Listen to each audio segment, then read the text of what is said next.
Assalamualaikum warahmatullahi wabarakatuh. Perkenalkan, nama saya Muhammad Miftahul Nur dan juga teman saya Muhammad Qayyum Ilahi. Kami dari kelompok 6 akan mempresentasikan materi bank dan lembaga keuangan bukan bank, yaitu pasar uang dan pasar valuta asing. Untuk pembahasan pasar uang dan valuta asing, di pasar uang kita akan membahas tentang pengertian pasar uang, tujuan pasar uang, instrumen pasar uang. Sedangkan di valuta asing kita akan membahas tentang pengertian valuta asing, tujuan transaksi valuta asing, jenis transaksi, dan yang terakhir adalah interaksi antara pasar falas dan juga pasar uang. Selanjutnya adalah pengertian pasar uang. Pasar uang atau money market merupakan mekanisme pasar yang memungkinkan seseorang melakukan transaksi jual beli dalam bentuk sekuritas keuangan. Dalam pasar uang, instrumen yang diperjualbelikan adalah surat berharga jangka pendek yang jangka waktunya tidak lebih dari 1 tahun, seperti commercial paper, call money, sertifikat Bank Indonesia, surat berharga pasar uang atau bankers asset, dan juga di pasar uang, penjualan dan pembelian surat-surat tersebut tidak di dalam pasar tertentu, tetapi melalui sarana elektronik seperti telepon, fax, email, atau telex. Pasar uang dan pasar modal terdapat perbedaan yang cukup jelas. Misalnya, jika dilihat dari jangka waktunya instrumen yang diperjualbelikan, tempat penjualnya serta tujuan daripada penjual dan pembeli dari kedua pasar tersebut. Perbedaan yang pertama adalah dari instrumen yang diperjualbelikan, yaitu jika dalam pasar modal yang diperjualbelikan adalah surat-surat berharga jangka panjang seperti saham atau obligasi, sedangkan di dalam pasar uang adalah surat berharga jangka pendek yang jangka waktunya tidak lebih dari 1 tahun. Kemudian, jika dilihat dari segi pasar tempat diperjualbelikannya, surat-surat berharga tersebut juga berbeda. Misalnya, dalam jual beli pasar modal, para penjual dan pembeli dapat bertemu di suatu tempat tertentu seperti di bursa efek. Sedangkan pasar uang, pasarnya abstrak, artinya penjualan dan pembelian surat-surat tersebut tidak di dalam pasar tertentu, tetapi melalui sarana elektronik seperti telepon, fax, email, dan juga telex. Selanjutnya adalah tujuan pasar uang. Seperti halnya pasar modal, dalam pasar uang terdapat dua pihak yang terlibat secara langsung maupun tidak langsung. Masing-masing pihak saling berkepentingan satu sama lainnya dan mempunyai tujuan masing-masing pula. Pihak-pihak yang terlibat dalam pasar uang dibedakan menjadi dua macam, yaitu pihak yang membutuhkan dana dan juga pihak yang menanamkan dana. Pihak yang membutuhkan dana dalam hal ini baik bank maupun perusahaan non-bank yang kebetulan membutuhkan dana yang segera harus dipenuhi untuk kepentingan tertentu. Sedangkan pihak yang menanamkan dana yaitu pihak yang menyediakan dana atau pihak yang menjual dana baik bank maupun perusahaan non-bank dengan tujuan investasi di pasar uang. Bagi pihak yang memerlukan dana dan mencari dana tersebut di pasar uang terdapat beberapa tujuan. Tujuan ini tergantung dari kepentingan dan kebutuhan pencari dana. Paling tidak ada 4 tujuan dalam menghimpun dana dari pasar uang, yaitu 1. Untuk memenuhi kebutuhan dana jangka pendek seperti membayar utang yang segera akan jatuh tempo. Yang kedua, untuk memenuhi kebutuhan likuiditas karena disebabkan kekurangan uang kas. Yang ketiga, untuk memenuhi kebutuhan modal kerja, yaitu membayar biaya-biaya upah, karyawan, gaji, pembelian bahan, dan kebutuhan modal kerja lainnya. Yang keempat, sedang mengalami kalah clearing. Hal ini terjadi di lembaga clearing dan harus segera dibayar. Sedangkan tujuan bagi pihak yang bermaksud menanamkan dananya di pasar modal atau investor yaitu 1. Untuk memperoleh penghasilan dengan tingkat suku bunga yang tertentu. Yang kedua, bermaksud membantu pihak yang benar-benar mengalami kesulitan keuangan. Yang ketiga, spekulasi dengan harapan akan memperoleh keuntungan besar dalam waktu yang relatif singkat dan dalam kondisi ekonomi tertentu. Selanjutnya adalah instrumen pasar uang. Dalam pasar uang terdapat beberapa macam instrumen, di antaranya yaitu interbank call money, sertifikat Bank Indonesia, sertifikat deposito, surat berharga pasar uang, bankers acceptance, dan juga commercial paper. Yang pertama adalah interbank call money, merupakan pinjaman antar bank yang terjadi dalam proses clearing. Dalam transaksi clearing yang diselenggarakan oleh Bank Indonesia, setiap hari kerja dan selalu ada yang kalah dan ada yang menang. Bagi bank yang kalah clearing apabila tidak dapat menutupi kekalahannya, maka akan terkena sanksi dari Bank Indonesia. Oleh karena itu, agar tidak terkena sanksi akibat kekurangan likuiditas, bank tersebut dapat meminjamkan uang dari bank lain yang kita kenal dengan nama interbank call money atau call money. Yang kedua adalah sertifikat Bank Indonesia. Sertifikat Bank Indonesia merupakan surat harga yang diterbitkan oleh Bank Indonesia selaku bank sentral.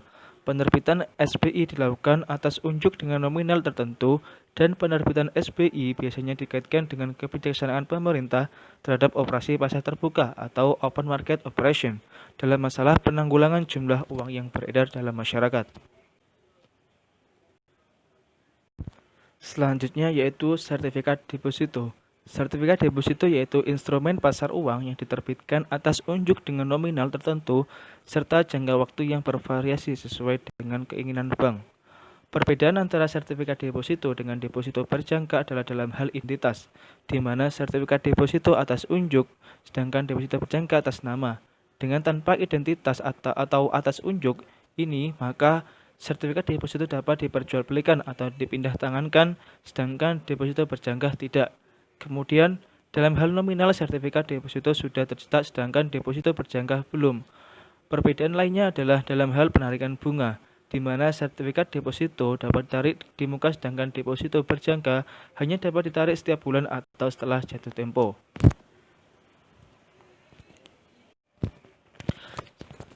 Instrumen selanjutnya adalah surat berharga pasar uang atau SBPU, yaitu surat berharga yang diperkenalkan oleh Bank Indonesia tahun 1985 sebagai salah satu alat untuk melakukan operasi pasar terbuka dalam rangka ikut menstabilkan nilai rupiah.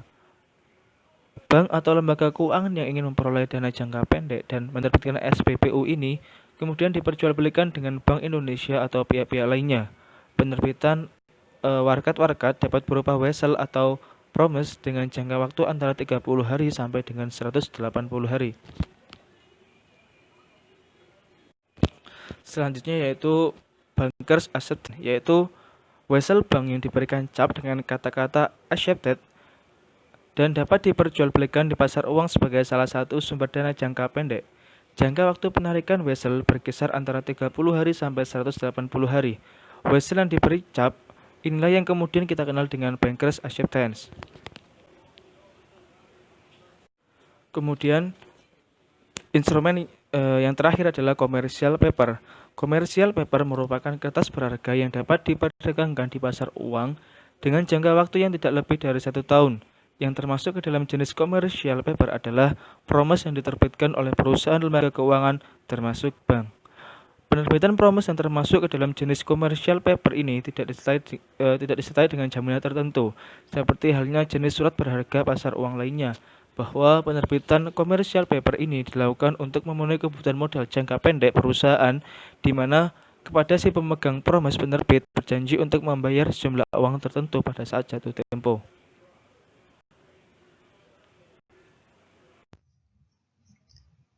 Pasar falas atau Virgin Exchange Market adalah suatu mekanisme di mana orang dapat mentransfer daya beli antar negara, memperoleh atau menyediakan kredit untuk transaksi perdagangan internasional, dan meminimalkan kemungkinan resiko kerugian akibat terjadinya fluktuasi kurs mata uang.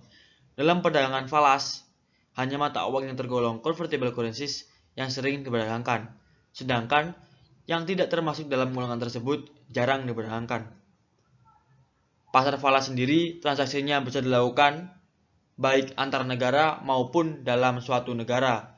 Transaksi dapat dilakukan oleh suatu badan atau korporasi atau perusahaan atau secara perorangan dengan berbagai tujuan.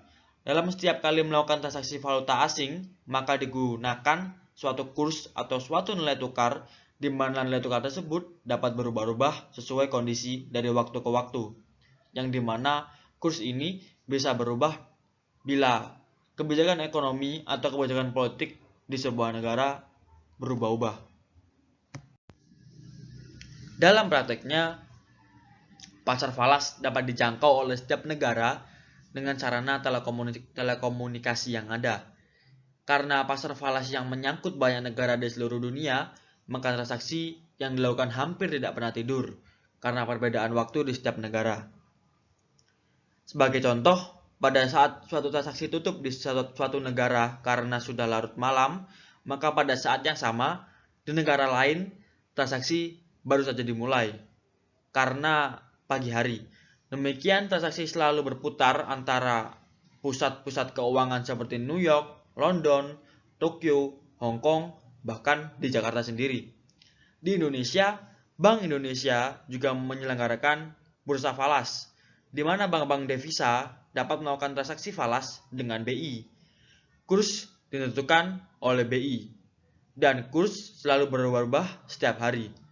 Transaksi falas antar bank devisa dapat pula dilakukan dalam bursa bebas, baik dalam negeri maupun internasional. Penjualan falas sendiri dilakukan oleh para dealer-dealer bank yang bersangkutan. Dealer merupakan petugas bank yang melakukan transaksi falas dan dalam melakukan pekerjaannya dilengkapi dengan berbagai alat atau sarana informasi yang sangat-sangat canggih.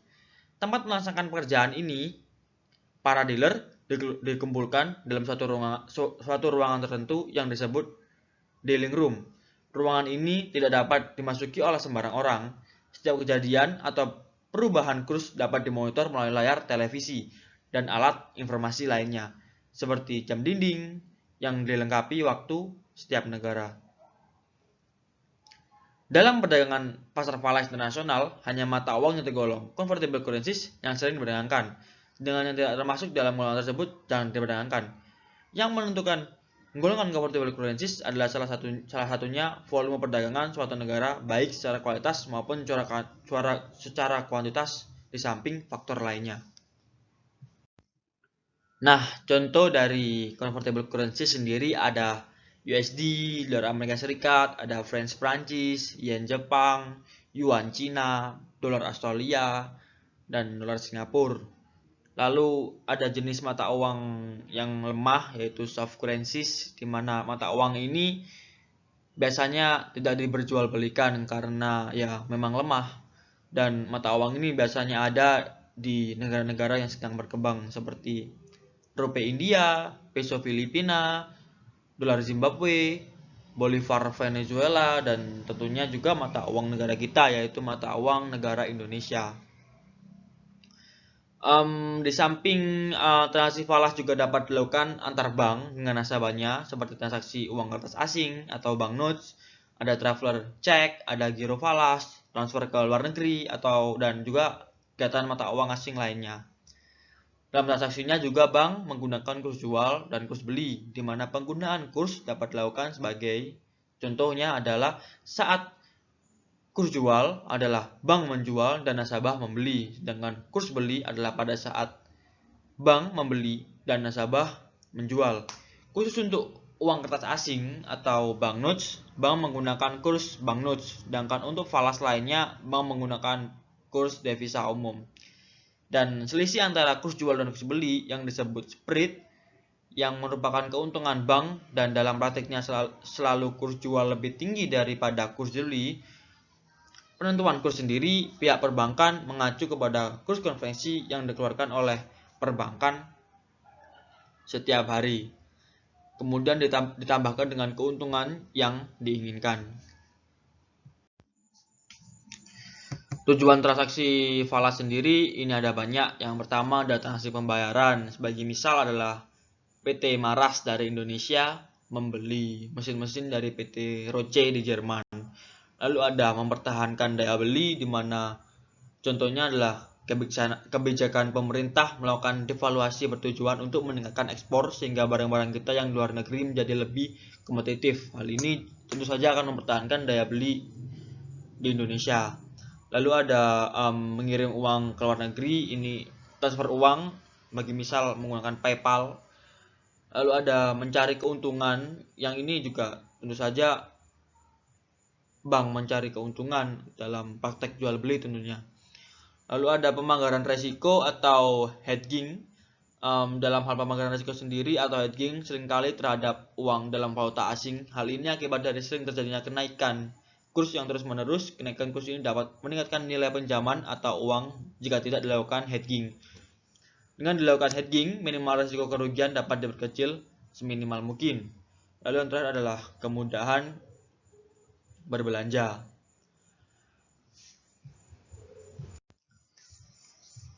Jenis-jenis transaksi falas sendiri ada 3. Yang pertama ada transaksi spot atau spot transaction.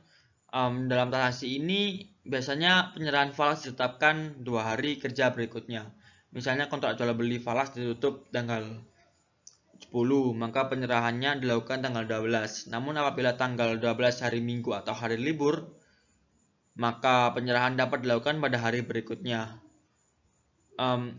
Dalam spot transaction sendiri ada 3 penyerahan ada 3 penyerahan. Yang pertama adalah value today, di mana penyerahan dilakukan pada tanggal hari yang sama dengan tanggal hari dilakukan transaksi. Yang kedua adalah value tomorrow, penyerahan dilakukan pada hari kerja berikutnya atau disebut sebagai day settlement. Dengan yang ketiga adalah value spot, di mana penyerahan dilakukan 2 hari kerja setelah transaksi. Lalu jenis transaksi falas yang kedua adalah transaksi tunggak atau forward transaction. Jenis ini sedikit berbeda dari transaksi spot, di mana transaksi forward penyerahannya dilakukan beberapa hari mendatang, baik secara mingguan atau bulanan. Transaksi forward juga disebut dengan transaksi berjangka karena memang memiliki jangka waktu tertentu. Kurs ditetapkan pada waktu kontrak dilakukan, tetapi pembayarannya beberapa waktu mendatang sesuai dengan jangka waktunya. Akibat dibayar dengan jangka waktu,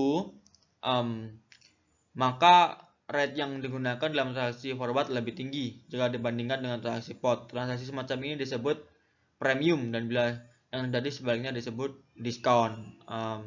Dan jenis yang ketiga atau yang terakhir adalah transaksi barter atau swap transaction. Yang dimaksud dengan transaksi barter atau swap adalah kombinasi antara pembeli dan penjual untuk 2 mata uang secara tunai yang diikuti membeli dan menjual kembali mata uang yang sama secara tunai dan tunggak secara simultan dengan batas waktu yang berbeda. Transaksi barter sendiri seringkali disebut transaksi tukar pakai suatu mata uang untuk jangka waktu tertentu. Dan transaksi barter, jumlah pembelian suatu mata uang selalu sama dengan jumlah penjualannya. Oleh karena itu, dalam transaksi ini tidak akan mengubah posisi pertukaran keuntungan. Perbedaan antara barter dengan spot dan forward sendiri adalah di mana transaksi spot dan forward hanya sekali saja, yaitu pada saat membeli atau menjual. Sebagai contoh, pada saat membeli uang dalam transaksi spot secara simultan pula dijualkan kepada pihak lain secara forward kontrak. Dan yang terakhir adalah tujuan dari transaksi barter untuk menjaga kemungkinan dari kerugian yang disebabkan perubahan kurs. Interaksi antara pasar falas dan pasar uang sendiri adalah saat pemilihan dana dalam pasar uang lalu berkaitan dengan pasar falas. Artinya, jika ingin menginvestasikan uang ke pasar falas, maka akan selalu muncul pertimbangan-pertimbangan kegiatan yang terjadi di pasar falas. Hal ini dilakukan untuk menentukan investasi mana yang paling menguntungkan, di pasar uang atau di pasar falas. Interaksi antara pasar uang dan pasar falas ini menjadi lebih penting apabila dana yang ada dalam jumlah besar atau pada saat ekonomi sedang tidak baik. Ya, nah ini yang terakhir adalah contoh soal, yaitu pada saat 8 Mei 2011 adalah hari libur dan kurs 1 US dollar adalah Rp9.000. Sementara itu, bunga di pasar uang adalah 17% dan pihak investor memiliki dana yang cukup besar untuk diinvestasikan. Pertanyaannya, investasi mana yang lebih menguntungkan? Nah, yang pertama adalah mencari nilai tambah. Yang diketahui, kurs tanggal 8 Mei adalah 1 US dollar sama dengan Rp9.000. Bunga di pasar uang 17%, jangka waktunya 3 hari, dan rumusnya adalah 3 dikali 0,17 dikali 9.000 dan dibagi 360. Jawabannya adalah 12,75. Dan langkah kedua adalah mencari nilai total. Jadi nilai totalnya yang tinggal kurs 1 US dollar yaitu Rp9.000 ditambah dengan 12,75 sama dengan Rp9.000 12,75. Jadi jawabannya adalah sebagai berikut kesimpulannya. Jika kurs ditambah dengan nilai tambah lebih besar dari nilai total, maka sebagian investor memilih falas. Dan jika kurs ditambah dengan nilai tambah lebih kecil, maka dari nilai total, maka sebaliknya investor memiliki pasar uang. Mungkin segitu saja dari kelompok kita. Saya M. Qayyum Sailahi, dan yang tadi yang slide pertama adalah M.